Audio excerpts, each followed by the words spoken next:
নবী তার বিবি দুজনকে বললেন, তোমরা এখান থেকে ঘরে চলে যাও, আমার সাহাবী আসতেছে।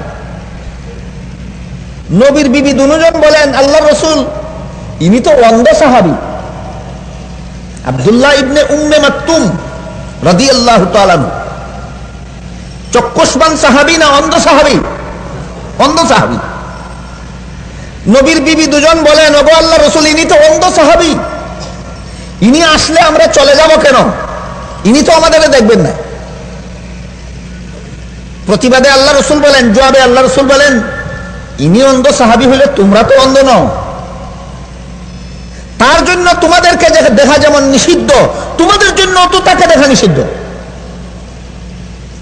এই ঘটনার দ্বারা কি বুঝলেন আপনারা? ভিন্ন পুরুষ নবীর বিবিগণকে দেখতে পারে? নবীর বিবিগণ ভিন্ন পুরুষে দেখতে পারেন না। তাহলে আমার গর্ভধারিণী মায়ের সাথে আমার পর্দা লাগে না, কিন্তু নবীর বিবি যে আমার মা, তার সাথে পর্দা লাগে কিনা? তাহলে পবিত্র কোরআনের আয়াতে যে আল্লাহ বলেছেন নবীর বিবিগণ সমস্ত মুমিন মুসলমানের মা, এর ব্যাখ্যা কি? পর্দার ব্যাপারে মা না বিয়ের ব্যাপারে মা? পর্দা লাগে না ব্যাপারে মা নয়, বিয়ে করা হারাম হিসাবে মা। অর্থাৎ তোমার গর্ভধারিণী মাকে বিয়ে করা তোমার জন্য যেমন ভাবে হারাম, নবী দুনিয়ার থেকে বিদায় হওয়ার পর নবীর বিধবা বিবিগণকে বিয়ে করাও সারা দুনিয়ার সমস্ত মুসলমান পুরুষের জন্য হারাম। এর দ্বারা কি বুঝলেন? নবীর বিবিগণের মর্যাদা অন্যান্য মুমিন মুসলমানদের মর্যাদার সমান না অনেক ঊর্ধ্বে? অনেক ঊর্ধ্বে। আল্লাহ পাক রব্বুল আলামিন সূরা আহজাবের 32 নম্বর আয়াতে তাই বলেন, ইয়া নিসাআন নাবিয়্যি লাস্তুন্না কাহাদিম মিনান নিসা, এ নবীর বিবিরা, তোমাদের মর্যাদা অন্যান্য নারীদের মতো নয়। সারা জগতের সমস্ত নারীদের থেকে তোমাদের মর্যাদা আলাদা। এক আয়াতে উল্লেখ আছে আল্লাহ পাক রব্বুল আলামিন হযরত ঈসা আলাইহিস সালামের মা মরিয়মকে বলেছেন, ওয়াসতাফাকি আলা নিসাইল আলামিন, হে ঈসা আলাইহিস সালামের মা মরিয়ম, তোমাকে আল্লাহ পাক রব্বুল আলামিন সমস্ত জগতের নারীদের ঊর্ধ্বে মনোনীত করেছে। তোমাকে সমস্ত জগতের নারীদের ঊর্ধ্বে মর্যাদা দিয়েছেন। কাকে? ঈসা আলাইহিস সালামের মা মরিয়মকে। এই আয়াতের দ্বারা বর্তমান দুনিয়ার খ্রিস্টানেরা দলিল পেশ করার অপচেষ্টা করে থাকে যে মুহাম্মদুর রাসূলুল্লাহর বিবিগণের চেয়েও ঈসা আলাইহিস সালামের মায়ের মর্যাদা বেশি। যেহেতু ঈসা আলাইহিস সালামের মাকে আল্লাহ সমস্ত জগতের নারীদের ঊর্ধ্বে মর্যাদা দিয়েছেন বলেছেন, অথচ তাফসীরে পরিষ্কার লেখা আছে ঈসা আলাইহিস সালামের মাকে যে আল্লাহ সমস্ত জগতের নারীদের ঊর্ধ্বে মর্যাদা দিয়েছেন বলেছেন সর্বযুগের নারীদের নয়, তার যুগের নারীদের। মরিয়মের যুগে জগতে যত নারী ছিল সকল নারীর ঊর্ধ্বে আল্লাহ মরিয়মকে মর্যাদা দান করেছেন, আর মুহাম্মদুর রাসূলুল্লাহর বিবিগণকে সর্বকালের সর্বনারী সকল প্রকার নারীদের ঊর্ধ্বে মুহাম্মদুর রাসূলুল্লাহর বিবিগণকে মর্যাদা দান করেছেন। সুতরাং ঈসা আলাইহিস সালামের মায়ের মর্যাদা বেশি না মুহাম্মদুর রাসূলুল্লাহর বিবিগণের মর্যাদা বেশি? মুহাম্মদুর রাসূলুল্লাহর বিবিগণের মর্যাদা বেশি। বাংলাদেশে যে খ্রিস্টান মিশনারি আছে এদের পক্ষ থেকে একটা বই লেখা হয়েছে, বইটার আরবি অক্ষরে আরবি নাম লেখা হয়েছে, আবার বাংলা অক্ষরে তার তর্জমাও লেখা হয়েছে। বইটার আরবি নাম হলো আত-তরিকু ইলাল জান্নাতি আলা যুইল কুরআন।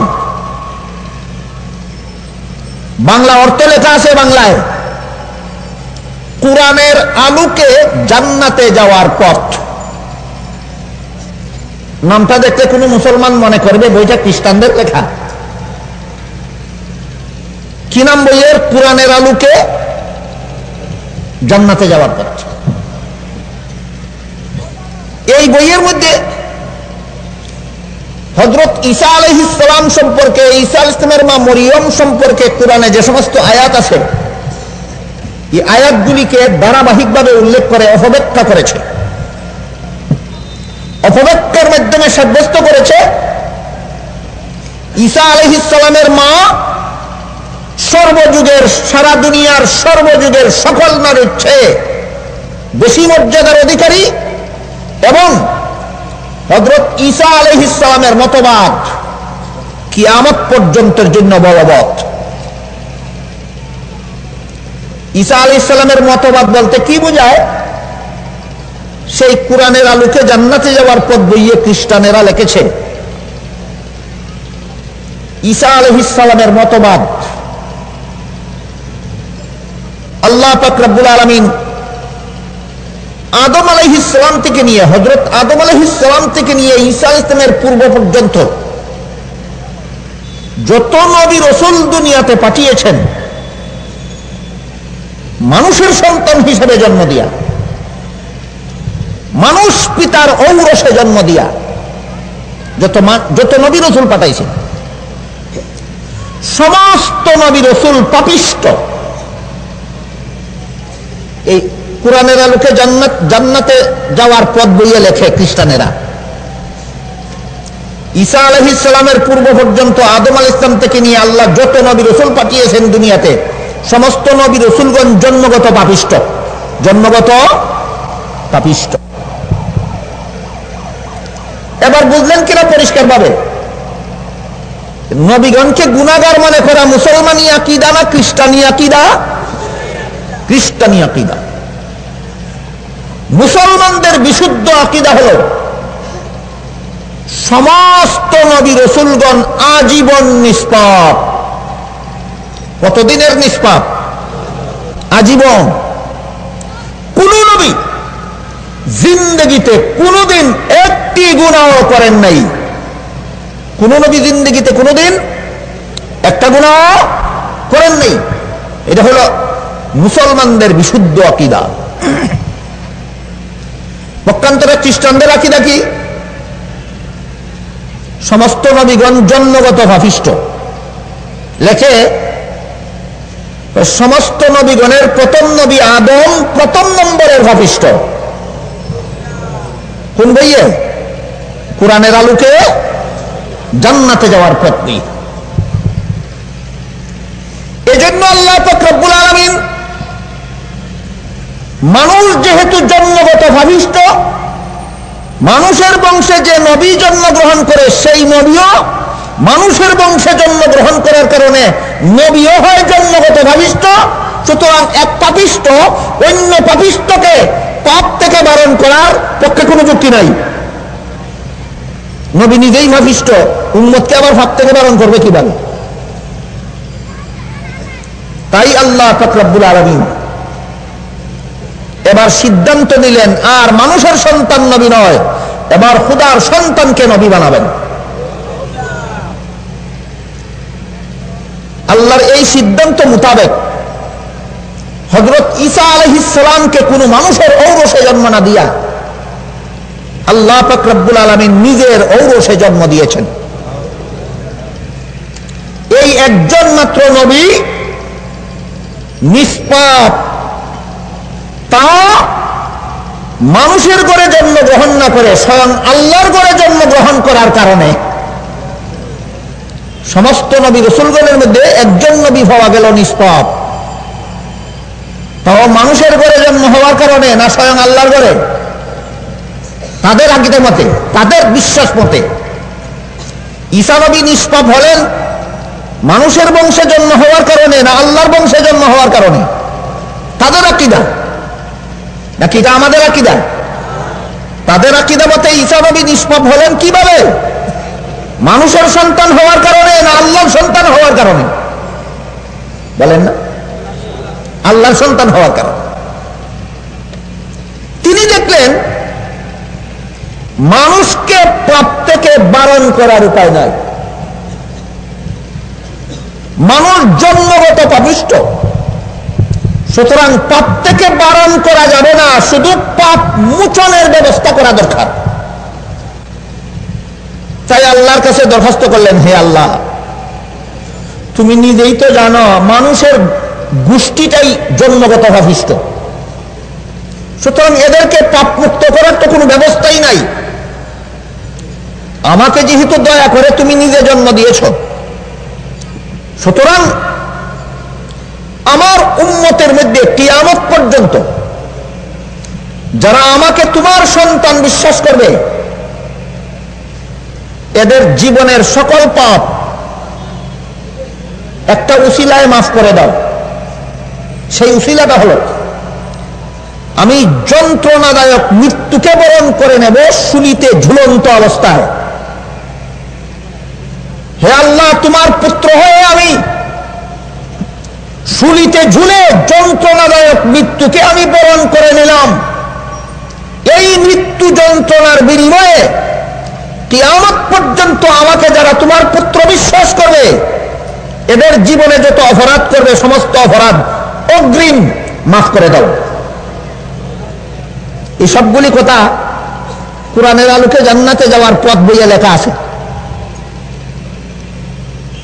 যীশু খ্রিস্টের পিতা আল্লাহ পাক রব্বুল আলামিন যীশু খ্রিস্টের এই মুনাজাত কবুল করলেন। তাই যীশু খ্রিস্টকে ফাঁসিতে ঝুলিয়ে হত্যা করা হয়েছে এবং এই নির্মম কষ্টদায়ক হত্যাকাণ্ডকে তিনি বরণ করে নিয়েছেন। তাকে যারা কিয়ামত পর্যন্ত আল্লাহর পুত্র বিশ্বাস করবে, তাদের সকল অপরাধের অগ্রিম কাফফারা হিসাবে। সুতরাং কিয়ামত পর্যন্ত যত মানুষ বিশ্বাস করবে যীশু খ্রিস্ট আল্লাহর পুত্র, ওরা জগতে যত অপরাধ করুক না কেন ভবিষ্যতে মাফ হবে না, অগ্রিম মাফ হয়ে গেছে, অগ্রিম মাফ হয়ে গেছে। এই আকীদার উপর, এই বিশ্বাসের উপর গোটা খ্রিস্ট ধর্মটা প্রতিষ্ঠিত। খ্রিস্টানদের ধর্মের ফাউন্ডেশন এই আকীদা। এবার বলুন, যে খ্রিস্টানদের ধর্মের ফাউন্ডেশন এই আকীদার উপর যে আমি জন্ম থেকে মৃত্যু পর্যন্ত যত অপরাধ করি না কেন, যিশুকে আল্লাহর পুত্র বিশ্বাস করার কারণে আমার সকল পাপ আগাম ক্ষমা করে দেওয়া হয়েছে, এই খ্রিস্টানেরা দুনিয়াতে কোনো অপরাধ করতে ইতস্তত করবে? এই কথাটা বুঝলে এত জ্বলন্ত অপরাধ কোন রকমের আইনগত বৈধতা না থাকা সত্ত্বেও বুশের খ্রিস্টান বাহিনী ইরাকের উপর এই অমানসিক জুলুম নির্যাতন কেন চালালো? এই প্রশ্নের জবাব পরিষ্কার। যত নারী নির্যাতন করি না কেন, যত জিনা ব্যভিচার করি না কেন, যত খুন খারাপি করি না কেন, সারা দুনিয়ায় যত সন্ত্রাস চালাই না কেন, আমাদের সকল অপরাধ অগ্রিম মাফ হয়ে গেছে। সুতরাং খ্রিস্ট ধর্মটা সন্ত্রাসের উপর ভিত্তি স্থাপিত। বর্তমান দুনিয়ার খ্রিস্টানেরা বিশ্ব সন্ত্রাসী কেন? এদের ধর্মের ফাউন্ডেশন এই কথার উপর যত রকমের অপরাধ করো না কেন সবগুলি অগ্রিম মাফ হয়ে গেছে। যে ধর্মাবলম্বীরা বিশ্বাস করে জীবনে যত পাপ করি না কেন সব পাপ অগ্রিম মাফ হয়ে গেছে, এই ধর্মাবলম্বীরা কোন রকমের অপরাধ করতে চিন্তা ভাবনা করবে? সুতরাং খ্রিস্টানেরা হইল জাতিগত সন্ত্রাসী। এবার মুসলমানেরা কি শুনেন একটু বুঝেন। মুসলমানের নবী মুহাম্মদুর রাসূলুল্লাহ সাল্লাল্লাহু আলাইহি ওয়াসাল্লাম উম্মত কেন নিজের কলিজার টুকরা ফাতেমাকে বলেন, অন্য উম্মত যতটুকু মহব্বতের পাত্র, নিজের ঔরজার সন্তান ফাতেমা কি এর চেয়ে বেশি মহব্বতের পাত্র নন? নবী করিম মুহাম্মদুর রাসূলুল্লাহ নিজের রক্ত, নিজের শরীরের অংশ, নিজের কলিজার টুকরা ফাতেমা রাদিয়াল্লাহু তাআলা আনহাকে বলেন, এ ফাতেমা, নবীর ঘরে জন্মগ্রহণ করেছে বলেই তুমি আল্লাহর কাছে নাজাত পাবে না। আল্লাহর কাছে নাজাত পাইতে হলে দুনিয়াতে তুমি নিজে চলতে হবে।